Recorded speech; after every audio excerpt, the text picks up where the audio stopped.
now? Yes. All right. So we come in, work a few hours, go home, come back that night. This is kind of what typically happens. So let's go through that scenario here. So if we work from, let's say, 6 a.m. till 11 a.m., and we will calculate those hours. Did you take a lunch break? No, typically we don't do that. And here's a question that we need to pay close attention to so we can come back in and document later. Do you want leave or flex for today? No. Yes, we intend to come back later. So now we've got our 5 hours, and what that's going to do, that's going to let us go on past this page without having our 10 hours or whatever it is. So let's say 9:14. It puts it in here for us because we only have one activity. Okay, we'll go ahead. We'll say we didn't use any equipment for the 9:14 that morning. And let's say we worked at the building. So we can either, you got two different options. You can type in that building number. If you don't know it, click over to the building layer, select the building on the map, and it's going to populate that building number for you. So we'll go ahead. We didn't use any materials. We just worked around the shed. And this is what our summary page looks like at 11 a.m. when we go home. It's pretty important that you go ahead and document that when you go home at 11 a.m. Don't think, I'll go ahead and document it later, whatever. Take the 5 minutes to go ahead and document that. That way it's ready for you when you come back in that night. So we went home, went to bed, come back to work, and we're going to go ahead and document our crosses midnight now. So we're going to go back into documenting work, go to the 16th. Here's everything that we had before. So the first thing that we do is we add our 9:13, right? We want to get that clean crosses midnight activity there. Okay. So we've got our 9:13, click the crosses midnight, and now we're working 6 p.m. to 6 a.m. Okay. Clean crosses, or clean our 9:13, crosses midnight, and then our time. And now if we calculate our hours, it's going to ask us, did you take a lunch on that 6 to 11? Make sure you read these titles up here. No, we did not. Were you required to work from 6 to 12? Yes, we were required to work. Remember, that's where your RDIF comes from. Okay. Because we went through those steps, it's put it in the correct row, filled out everything for you. It's highlighted yellow or gold or whatever that is. So now you know it's crosses midnight. And now we go ahead with our documentation. So from 6 p.m. to midnight. So we're going to say we drove a truck. And I want to do this real quickly because I want to make sure and remind you how to change your mileage if something's not correct. So we're in UAT, so you can see we haven't documented anything in here in a long time. So this is showing that we drove 5,000 miles. If you come across a piece of equipment, whether it's a truck that's got GPS or whether it's a loader that hasn't been documented in a long time, to correct that, all you do is change your estimate of what you used that day. So we drove 150 miles and 11 hours. Confirm that usage and then save. And what that's going to do, that's going to charge 150 miles and 11 hours to 9:13, and it's going to catch that piece of equipment back up. So the next person that documents, it's good to go. So we'll click next, and we'll select our locations here. So let's say he drove 60 east, and we will also say that he drove H highway. So we'll get a continuous and a non-continuous. Populates over here. Notice the purple banner. This is for your continuous routes. So we're going to put our material on whether it's continuous or non-continuous. We'll keep that separate. It's your best guess as close as you can. So let's say that he used 7 buckets total that night. He used 5 on the continuous routes. It divides it up because it crosses midnight, right? So if you enter a 5 and you notice that it's 2.6, it's doing that intentionally. The rest of it's going to be on the morning portion. Now we're at this green banner. Remember, this is non-continuous, so we're going to put those other 2 buckets here on the non-continuous. Save that. Next, the 914, we're just confirming what we did that morning. We didn't use any equipment, and we were at the shed, so we just next through that. We didn't use any materials. Okay. So this is for the 16th, 914. This is the 913 that we have. We're not done, right? We need to go in and confirm the next morning. So we click done, and we're going to go to the 17th because we just did a Crosses Midnight from 16th to 17th. So let's go confirm that before you go home and go to bed. It works so much better if you go confirm this. Okay, so it's already populated everything here. What you need to do, delete out the times because you're not documenting from 6 to 4:30. All you're doing is confirming what you did the night before. So delete these times out and hit your calculating hours. From 12 to 6, were you required to work? Yes. So you're getting your RDIF. Do you want leave? This is where if you're not coming back in again, you can say yes, put your flex or your annual leave, whatever you want. If you're planning on coming back in that night, you say, nope, I'm going to come back in that next night and we're do it all over again. You're going to do it again. Real quickly, notice we didn't answer any questions about lunch for the Crosses Midnight. And notice we have 5.5 hours here on 6-hour time span. That's because we've changed that to where it takes the lunch out automatically on the morning portion if you work 12 hours. So it's going to take that lunch out for you. Everybody on the crew should have that same amount of time. So when a supervisor looks down through his review and submit, everybody should have the same amount of time. So we got our 5.5 hours. We've answered all of our questions that we're going to come back and document later. And now we just go through and confirm what we did the night before. So notice we've got the green check. That's because we documented our mileage before. We've got our locations already. We got our materials already. All you're doing is confirming it. Now you've got both days. Now you go home and go to bed. It can be a little tricky, especially if you get off and don't go through the right steps. It can get a little messy. So those steps are important. Any questions before I go to the next topic? All right.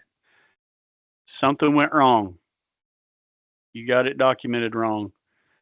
The best way to go ahead and fix that or to delete it and start over, really, because that's one of the things we need to talk about.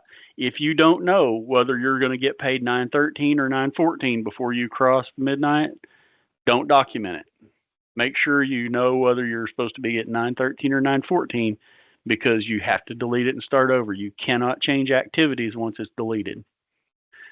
So if you need to delete and start over, the best way to do that, go to the morning portion, go to the beginning of the Crosses Midnight, and go right here to delete in this time frame, in the selected time. If you delete that, it deletes everything that's tied to that. So it's still leaving our morning portion there. We're going to document that later. It deleted everything about that Crosses Midnight for both days. So it basically cleaned the slate. All you have now is the 914 that you did to begin with. So real quickly, if you don't know what you're getting, 913 or 914, and that's coming from a superintendent, a DME, or whoever, just don't document. Make sure to confirm with your supervisor. If you need to delete it and change over, click the delete button on the selected times of the morning portion. That's the fastest and easiest way to get everything deleted and started over. That was a lot of information real fast.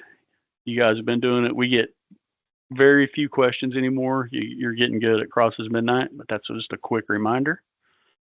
If you have any questions, post them in the chat, send them to me or Tommy privately, whatever you want to do, we'll get with you. If you want us to come out to your building, do a Teams meeting or something like that, once again, get with us. We'll try our best to get to you before winter happens. Any questions? All right, Michael, it's all yours. Fantastic. All right, so Tommy has added that Crossing Midnight video out there. You're going to be seeing in the chat there. He's going to add some more as we go along on there. So what I want to do is I'm going to take it just a short little bit, and I'm going to talk about our supplemental help. So we have right at 400 supplemental help. Our numbers are pushing in total. We're probably around 2,500. Randall's going to show here at the end a little bit of our Power BIs on winter.